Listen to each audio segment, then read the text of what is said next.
Unsolved. The JonBenet case. The truth comes out. John Ramsey, with the right people, this shouldn't have been a hard case to solve. Clues ignored. Stun gun evidence. Unknown male DNA. An open window.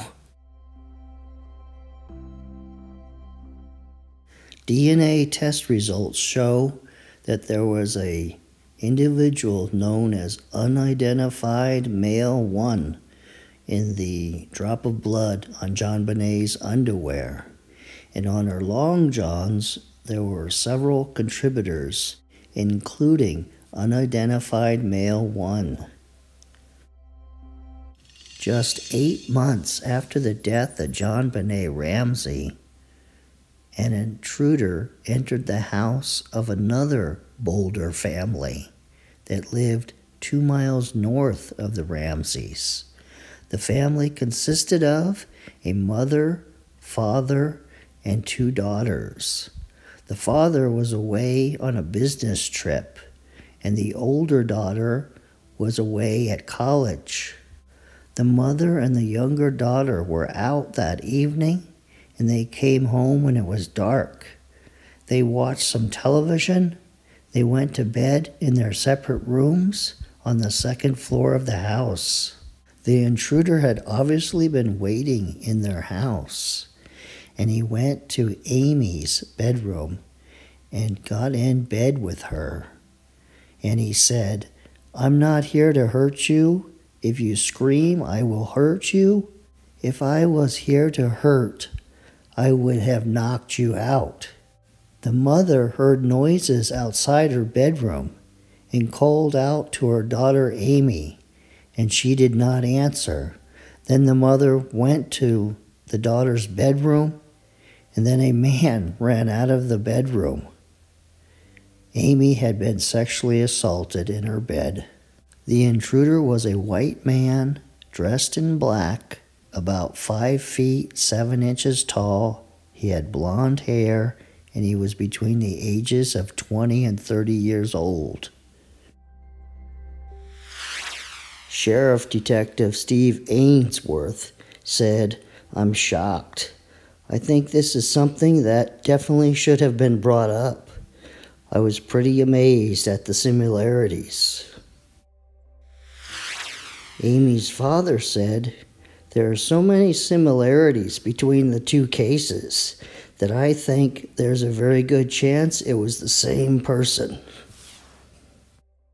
Some of the similarities are that the intruder entered the home while they were out and waited several hours before he did the attack, that there was a belt from the victim's closet found next to Amy's bed, so there was a good chance that she was going to be strangled after the crime, except her mom interrupted the intruder.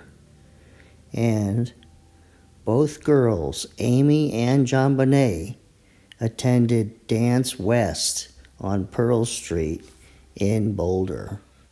And there was no sign of forced entry in both cases. And some of the differences are, and first I'm just going to mention them, then I will go into them, is the intruder entered JonBenet's house through the grating in the window well. In Amy's case, she wasn't taken to the basement and strangled with a garrote. In Amy's case, the intruder didn't write a 3-page ransom note to her father. And in Amy's case, the intruder didn't put a bowl of fresh pineapple on the breakfast table. In the JonBenet case, it was below freezing that night, and the intruder lifted up the metal grating over the window well, entered into the window well and reached his hand through the broken window pane, unlatched it, pushed the window open, and then entered into the Ramseys' house. He stayed there all that time, committed the crime, and then when he exited the house, he put the suitcase under the window, stepped on that, went into the window well, moved the grating, reached back down and closed the window, and then he exited the window well and then put the grating back over the window well so as no one could tell that anyone had traveled through it. And during the morning that JonBenet was missing, when all the police were at the Ramseys' house, John Ramsey noticed that the window was slightly open and he closed it and latched it. And he didn't tell any of the police officers that an intruder could have gone through that basement window. Now, another difference in the JonBenet case was the cord being tied to the wooden stick and her hands being tied with these unique knots, and that John Ramsey was asked about those knots because he was in the Navy and he owned a sailboat and he was in sailboat races. And he said he knew nothing about those kind of knots. He didn't know the name of those knots and completely denied any knowledge of how to tie knots like that. Another major difference in the cases is this ransom note that was written before the crime that took approximately 20 minutes to write and was done by an educated person, and they knew certain details like the $118,000 bonus that John Ramsey had received, and it was obviously full of lies because it had simple words misspelled, and he talks about a foreign faction doing the crime. And in Amy's case, the intruder, when he was waiting for the right time to strike, did not write a big long ransom note. Maybe he learned that it was a waste of time. And another major difference in the two cases was the intruder in the Ramsey case got out some fresh pineapple and put it in a bowl, and then got out some milk and poured it into the bowl and put a serving spoon in the bowl and left it on the breakfast dining room table for some unknown reason.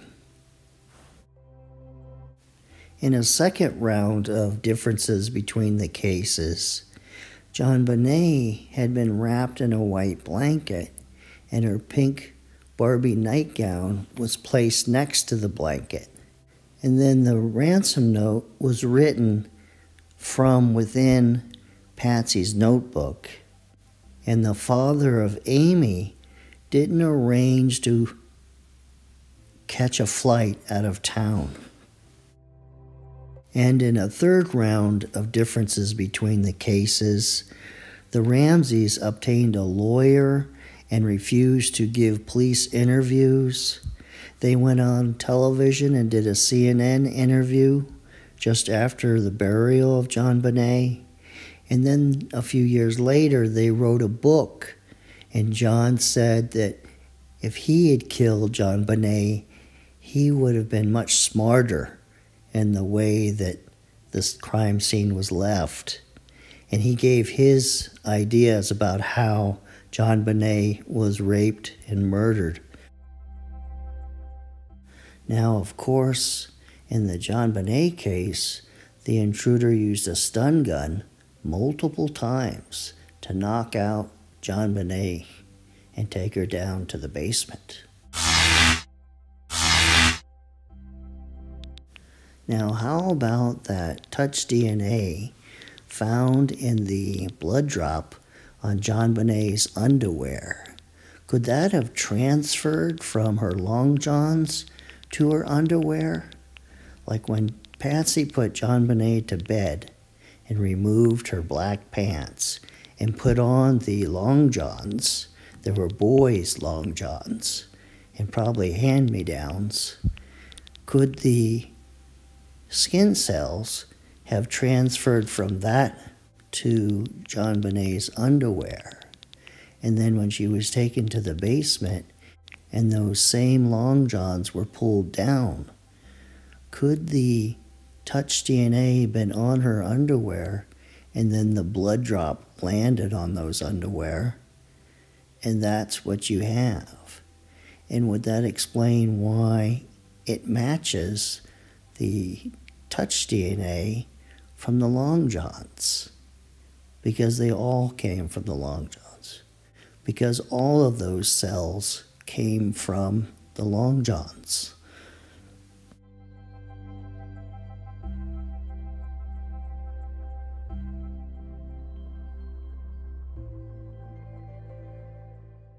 Well, this ends this episode of Unsolved, and next week might be the trial of Patsy Ramsey. So I'll see you next week.